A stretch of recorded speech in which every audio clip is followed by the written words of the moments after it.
অমরনাথ যাত্রায় নাগাকুঠির কিছুটা পরেই এই জায়গা থেকে শেষনাগ লেক প্রথম দেখতে পেয়েছিলাম।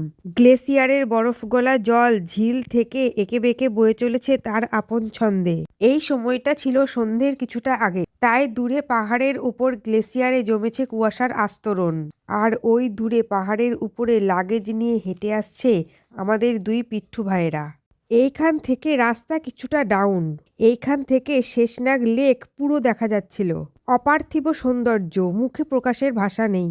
অবশেষে দেখতে পেয়েছি শেষনাগ চেকিং পয়েন্ট। দূর পাহাড়ের গ্লেসিয়ারগুলো ঠিক এই রকম দেখতে লাগছিল।